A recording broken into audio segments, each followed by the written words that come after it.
télé, vous pouvez très bien regarder des films à la maison, vous avez des livres à la maison. Charles, tu parles comme ça, ouais. Il s'agirait de grandir. Il s'agirait de grandir. Moteur, action.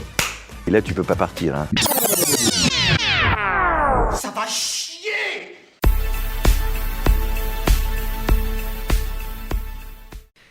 Bonjour à tous, bienvenue, vous écoutez Cultureland, je suis Julien et je suis accompagné comme d'habitude de Noé et de Alexandre. Comment vous allez les gars ?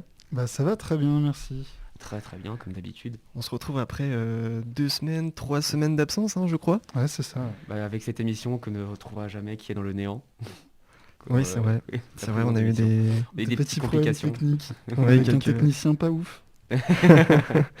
On ne citera pas son nom.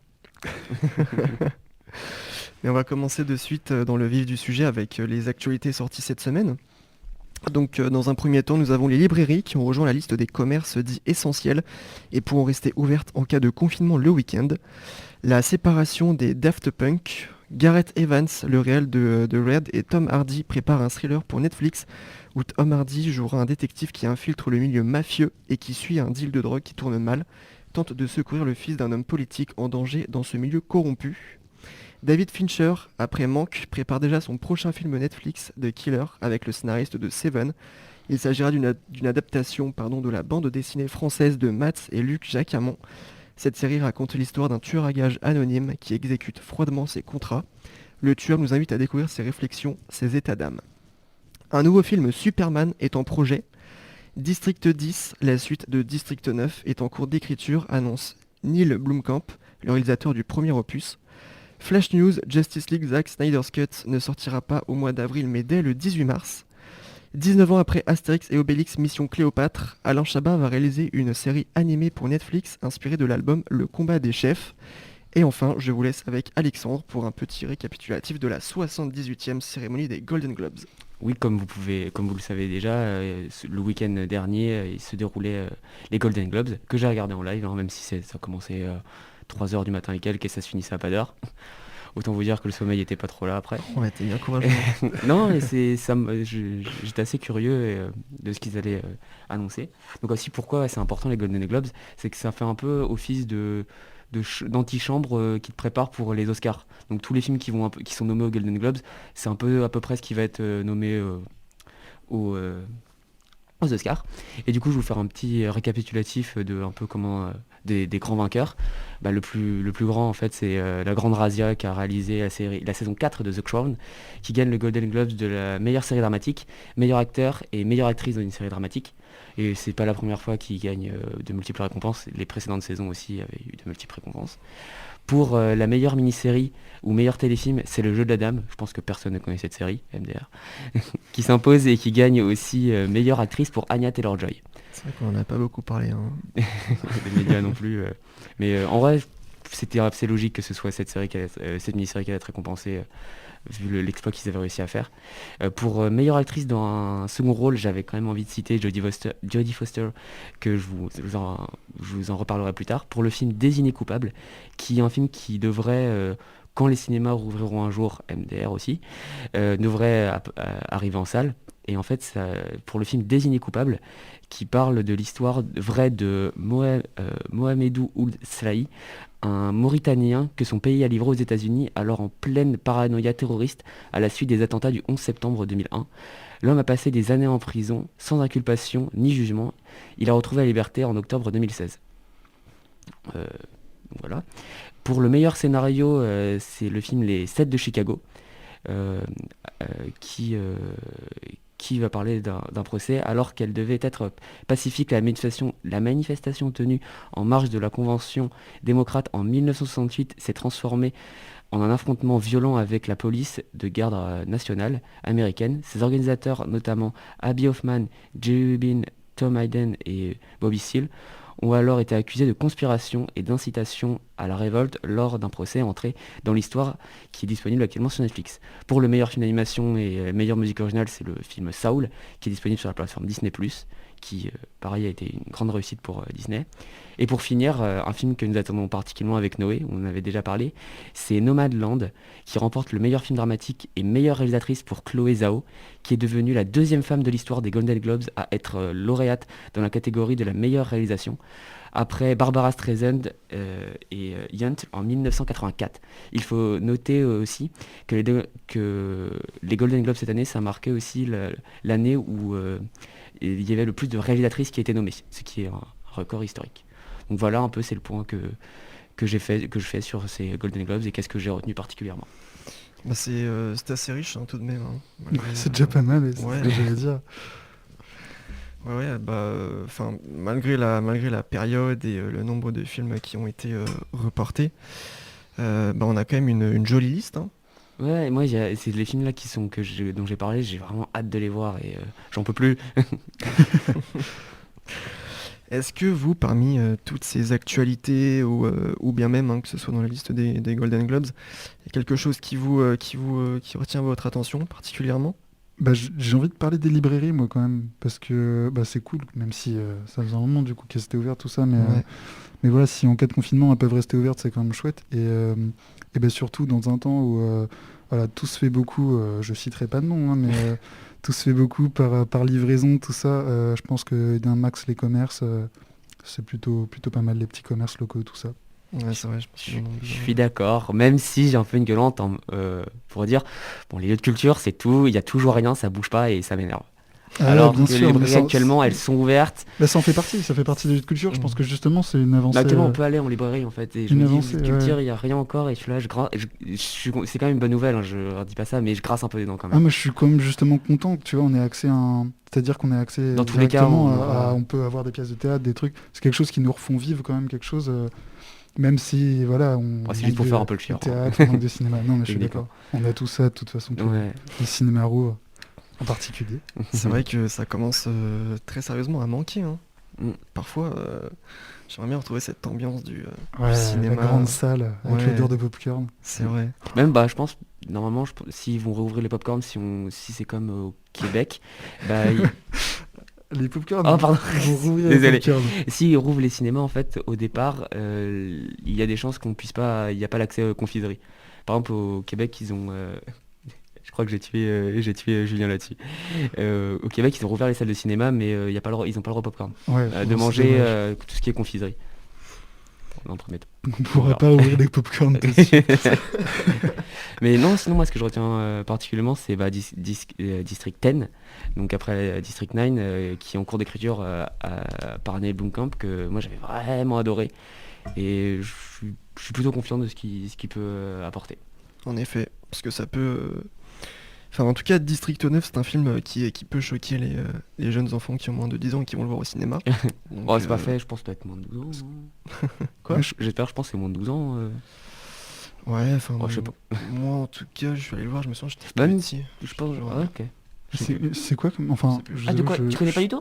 Totalement... en même temps, on va parler pour les gens qui nous écoutent. District 9, en fait, c'est, imagine, il y a des extraterrestres qui arrivent sur la Terre un jour, donc une sorte de gros vaisseau.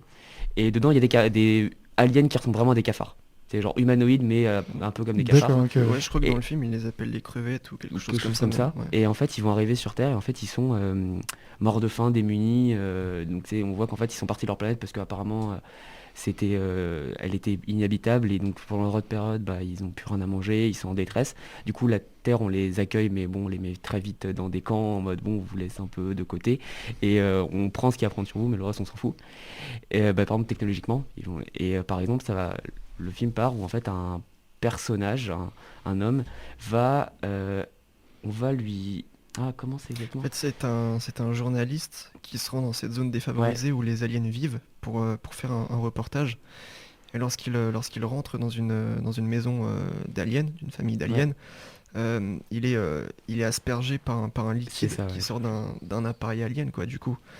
Et en fait, petit à petit, il va se rendre compte qu'il sera victime d'une transformation, quoi. Il a été infecté par par ce liquide. Et petit à petit, il va se transformer lui en ces aliens. Ouais, en alien, en Ok, crevette. d'accord. Et l'État va vouloir en fait de ce qu'il devient, quoi. Donc il va être chasser. L'utiliser pour Ouais. décortiquer sur une pour table de devenir, billard. Quoi. pour devenir un D'accord, rat de ouais. laboratoire, quoi. Ouais. Donc lui, il va essayer de fuir à ça, justement. D'accord, ok. Ou vraiment, genre à tous les chasseurs de primes qui veulent... Mm. Et après, en même temps, il va Ouais. réaliser un peu la situation dans laquelle sont ces aliens, comment l'État les traite, comme si c'était Ouais. vraiment des nuisibles, quoi, des cafards, donc ça image bien le truc. Et non, vraiment, c'était vraiment une super expérience. Ouais, un Ok. très très bon film. Bah, je regarderai ça.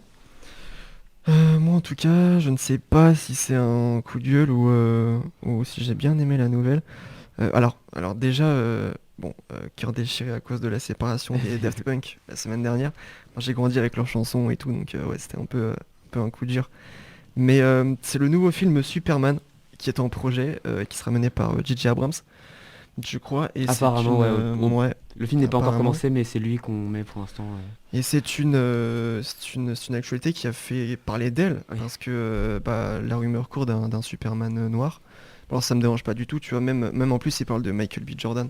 Donc ce serait, moi, j'avoue que j'adorerais qu'il l'incarne, tu vois, genre ce serait hyper Bah, cool et ah. tout, ça pourrait apporter un truc. Tu sais, il y a Et, cette gueulante de quand on touche un personnage qui... Ouais, c'est ce que j'allais oui. dire, je suppose que... c'est ça qui est... C'est comme si Comme par- pour bah, James Bond. c'est comme quoi. pour James Bond, Bond, exactement. Exactement. C'est Alors que, exactement tu vois, ça. c'est différent pour... je trouve que c'est encore plus différent pour Superman, parce qu'à la base c'est un alien, donc tu peux le faire ressembler à Oui, quoi que c'est tu ça, veux, il enfin, vient d'une je autre planète dirais dans tous les cas. n'importe quelle apparence. Bah après, je suis un peu déçu parce que moi j'avais adoré le Ouais. Superman de Man Zack of Snyder Steel, avec Henry Cavill. Henry Cavill et ça va me faire triste de savoir qu'il n'y aura plus, quoi. Qu'il n'y aura plus ça. Après, peut-être qu'ils vont faire, Mais, si je me réfère par exemple aux comics où il y a ces terres parallèles, peut-être qu'à un moment il y aura peut-être que ce sera dans un autre univers que celui qu'on connaît déjà, et que peut-être à un moment ils vont un peu rassembler les... Bah, moi je trouve ça pas rassembler plus tout mal ça. parce que en soi je trouve que Henry Cavill avait vraiment il a vraiment le physique Ouais. de Superman, quoi. Ouais. C'est vraiment Superman parfait.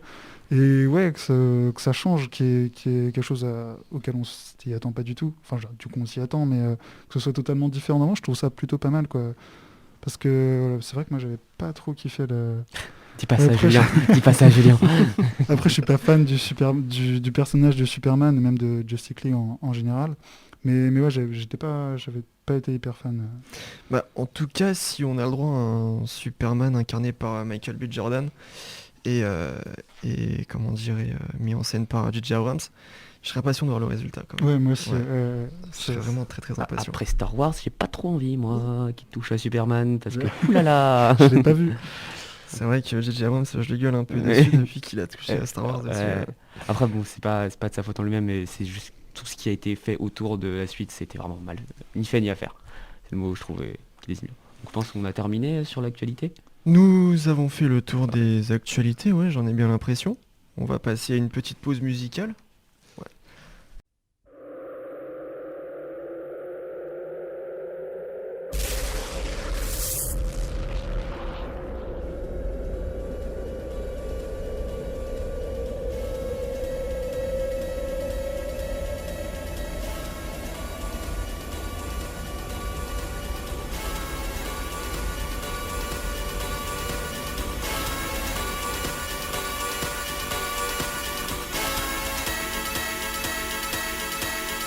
One more time.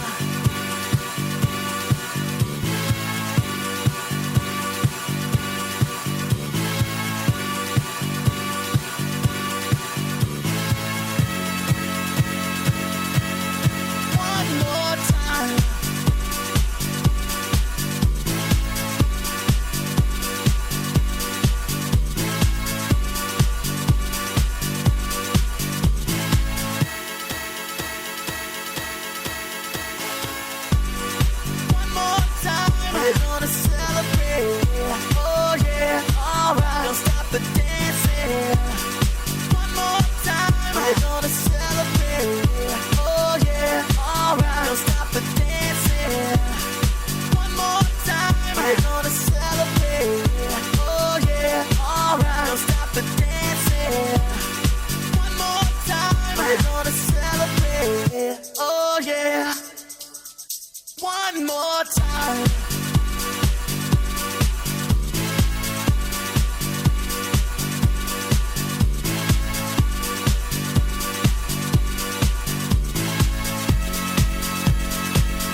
I'm just feeling celebration tonight. Celebrate, don't wait too late. No, we don't stop. You can't stop. We're gonna celebrate one more time. One more time. One more time. A celebration. You know we're gonna do it right tonight. Hey, just feeling. Music's got me feeling the need.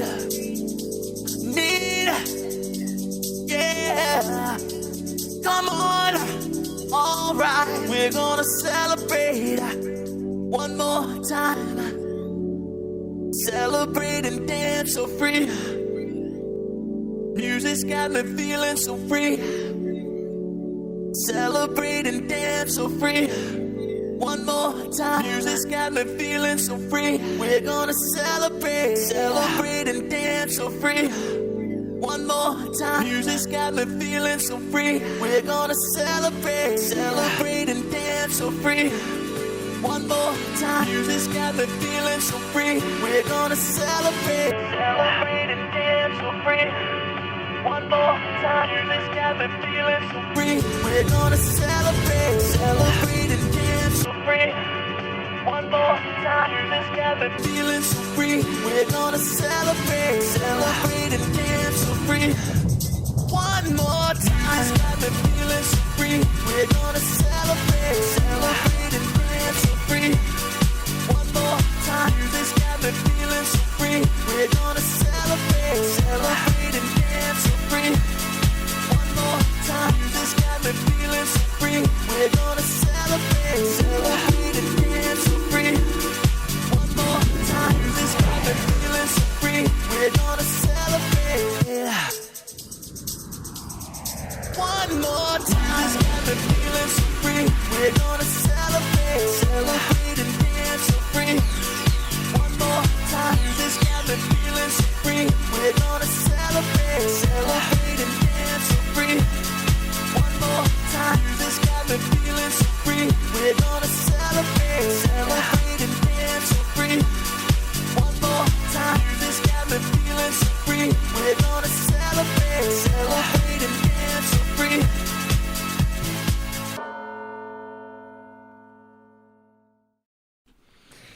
Et c'était une pause musicale signée les Daft Punk. Voilà, on ne va diffuser que des musiques des Daft Punk aujourd'hui pour leur rendre hommage suite à l'annonce de l'arrêt de leur carrière la semaine dernière. Donc 28 ans de carrière, 1993-2021. Donc ce qui peut être comme un cœur déchiré pour certains comme moi par exemple qui ont grandi avec leur musique. Donc bon bah voilà, on fait avec, hein, c'est tout, c'est comme ça, c'est les épreuves de la vie. Donc passons au coup de cœur. Est-ce que l'un d'entre vous souhaite commencer, nous faire l'honneur? Bon, allez, je vais commencer.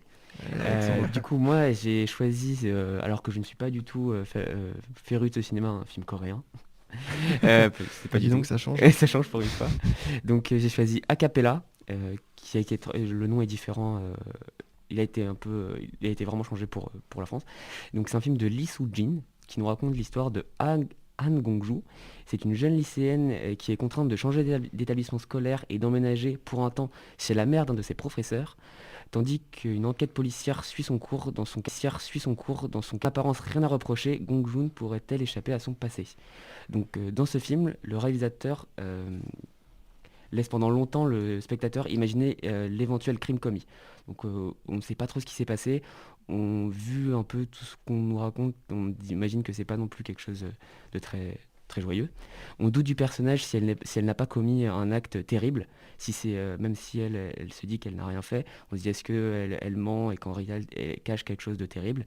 Elle se montre très refermée sur elle-même et assez froide avec ses camarades qu'elle va rencontrer dans son nouvel établissement. En suivant la nouvelle vie de Dan Gong-joo, on revient en parallèle sur son passé grâce à des retours en arrière, avec un montage très intelligent, j'ai trouvé, et réussi car ainsi la révélation du drame arrive par petits bouts. Et donc, par exemple, si vous voulez un exemple, dans le film Premier Contact, où on voit un peu des éléments entre plusieurs temporalités qui se mélangent, c'est un peu dans la même idée, pour le montage en tout cas. Et il y a une révélation finale qui est amenée par une mise en scène maîtrisée, qui est incroyable. J'étais véritablement choqué, c'était bien pire que ce que je pouvais imaginer au final. Parce qu'au départ, au moment où tu apportes la chose, tu dis « Ah, c'est terrible !» Et après, tu vois que c'est pas fini, qu'il y a quelque chose d'autre derrière. Donc c'était terrible et moi, ça m'a choqué. Surtout, c'est dans ce que le film va vous montrer visuellement, il faut être un peu prêt, même si c'est pas trash, mais c'est quand même affreux et faut pas être trop sensible, quoi. Donc mais avant tout, le thème du film, c'est l'abandon en fait, que ce soit à travers sa famille, ses professeurs et ses amis, et même la loi à travers la corruption et divers pots de vin distribués. Donc en fait, c'est comment cette jeune fille un peu va être abandonnée par tout le monde et au final essayer d'avancer quand même dans la vie.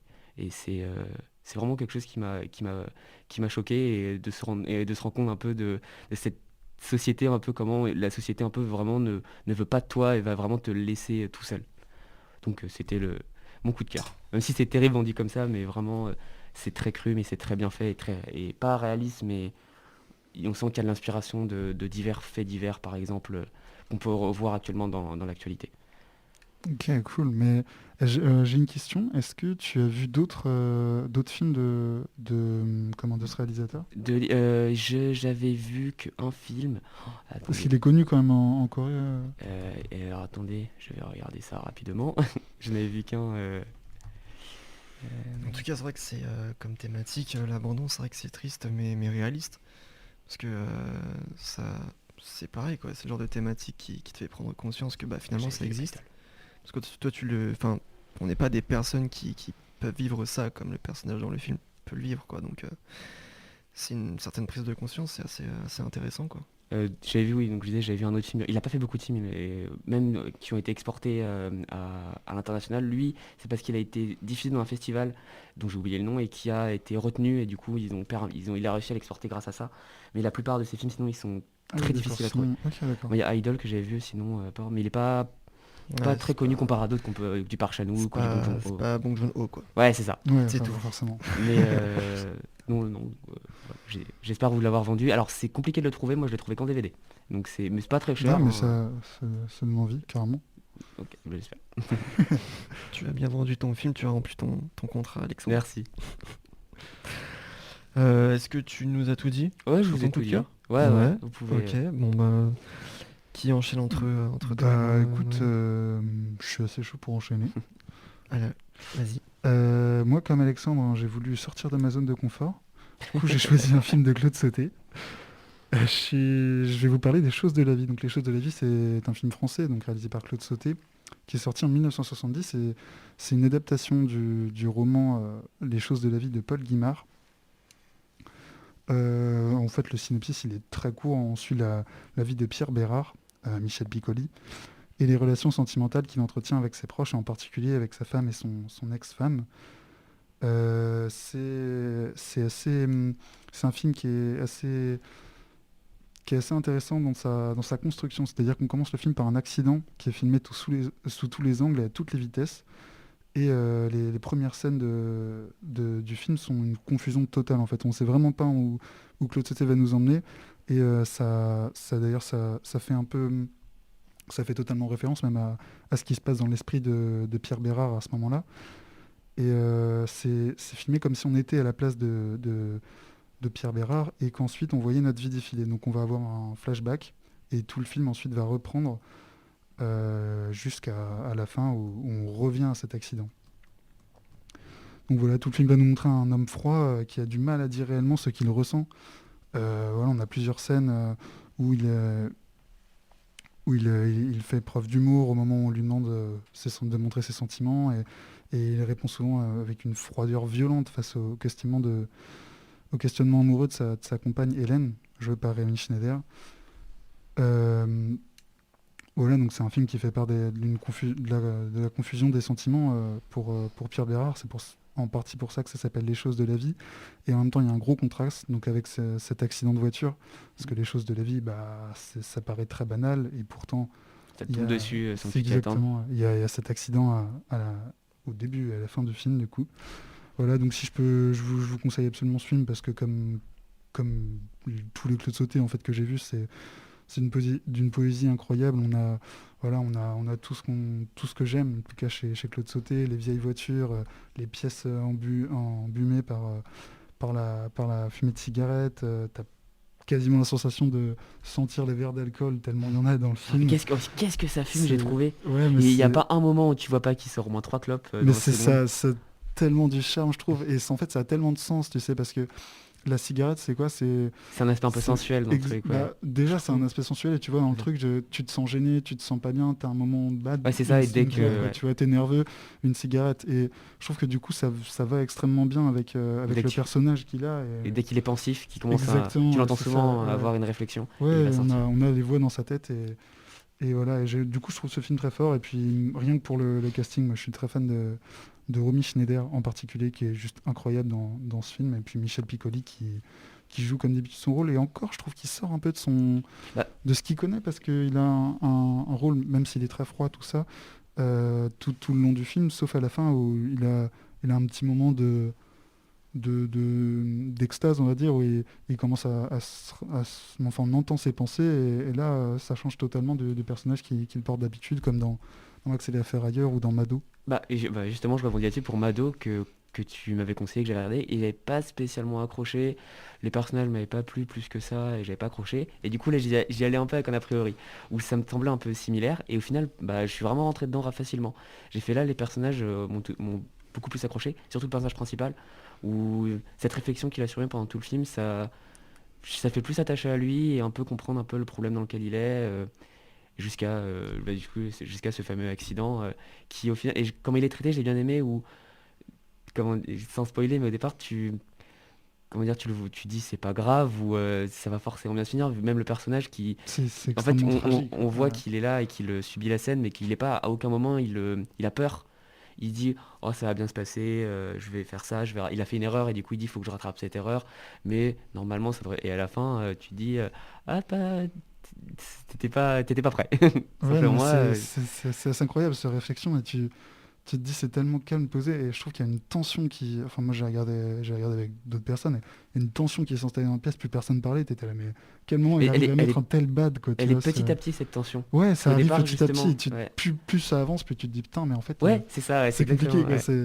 Mais voilà, mais ouais, je trouve que je voulais dire quelque chose, je ne sais plus quoi. Oui, par rapport, je pense que dans Mado, l'histoire prenait peut-être trop de place. Il y avait une intrigue avec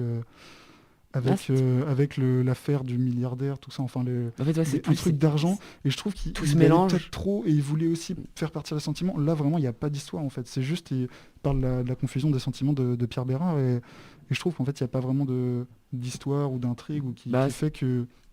C'est juste, par exemple, il se pose des questions de est-ce qu'avec sa femme, est-ce qu'il est toujours croyable, alors que Mado, t'as ça, plus il y a cette affaire, tout se mélange, tu sais pas trop c'est quoi qu'est-ce qui va t'intéresser le plus, et au final, il se passe pas plus de choses que ça, donc ouais, c'est ça, c'est un peu le mélange qui m'avait un peu freiné là-dessus.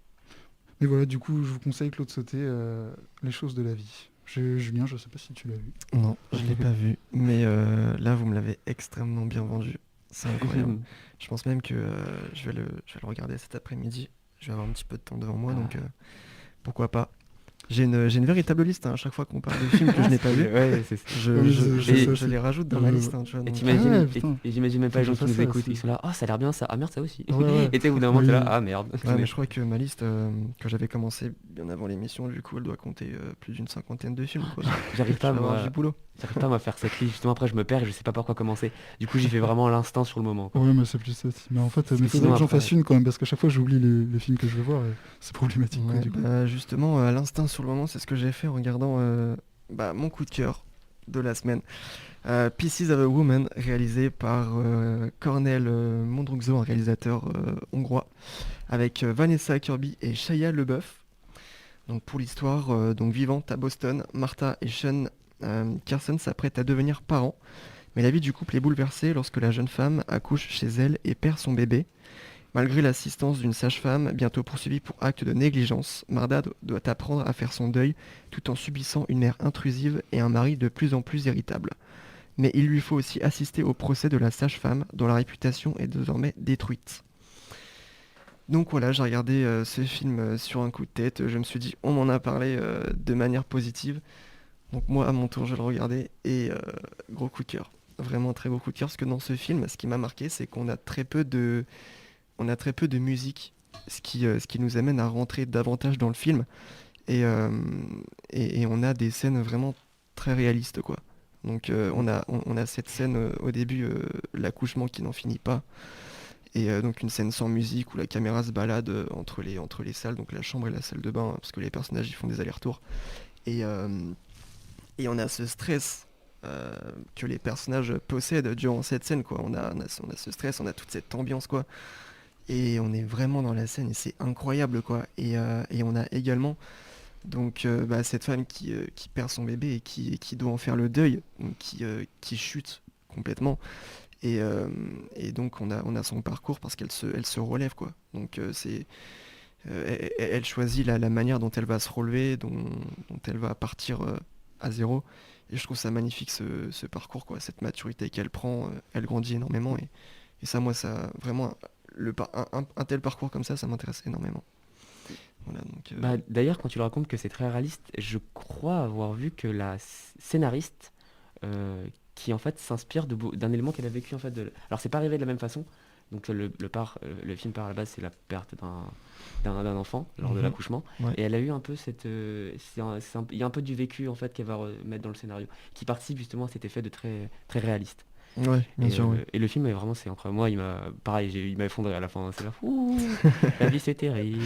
C'est vrai que ouais, finalement tu grandis avec le personnage, quoi. Donc tu fais un peu comme elle, tu fais le deuil et tu suis son parcours, la manière dont elle choisit de se relever après ce pas. Et elle essaye ce deuil, mais il y a toujours quelque chose qui va la rattraper, qui va un peu lui remettre le nez. Ouais, bien le nez sûr, dedans. ouais. Que ce soit sa belle famille, son mari, la sage-femme qui va avoir un procès. Ouais. Ça qui va un peu. Donc c'est très compliqué de faire de son deuil dans ce genre de situation. Ah bah ouais, bien sûr, ouais, parce que c'est vrai que dans le film, ni sa famille ni son mari ne l'aident, quoi. Donc elle est vraiment toute seule et elle y arrive, quoi. Enfin, elle fait son chemin toute seule et ça, c'est vraiment très fort, quoi. Ah Donc non, ça fait vraiment très... De la façon dont tu racontes, ça donne vraiment envie parce que ça fait hyper naturel. Le fait qu'il n'y ait pas de musique, Ouais. tu fais vraiment du début à la fin, quoi. Ouais, c'est ça. Je crois que dans le film, tu dois avoir une ou deux séquences où tu as un peu de musique Ouais, par-ci, c'est ça, par-là, mais quoi.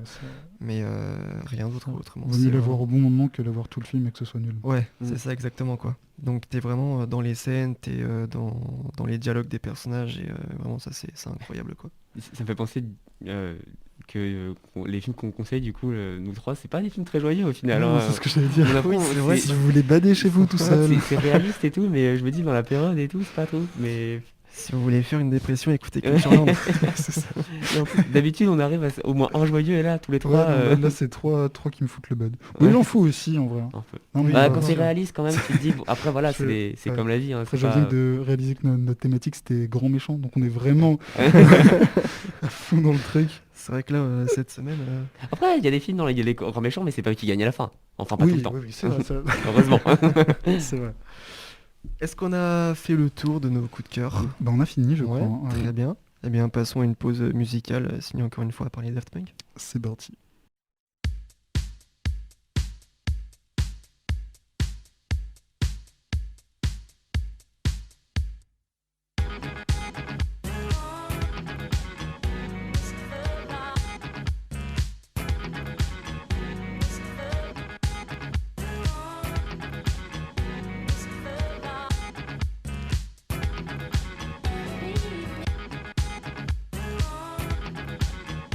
Lucifer,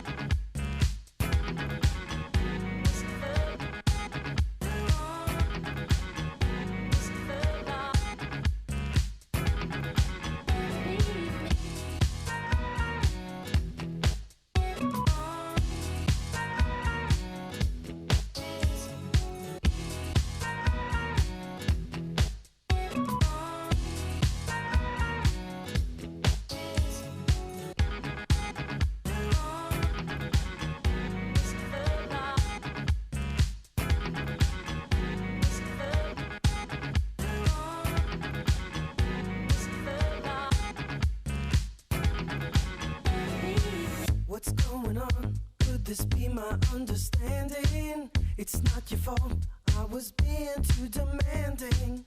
I must admit, it's my pride that made me distant. All because I hope that you'd be someone different.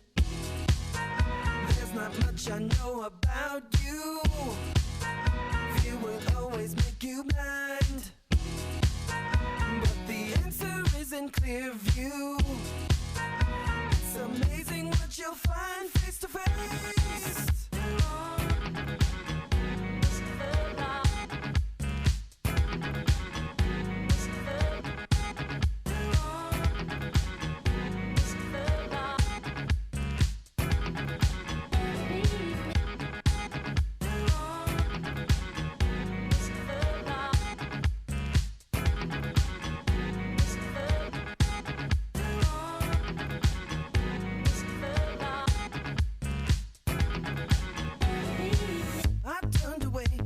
I thought you were the problem. Tried to forget until I hit the bottom.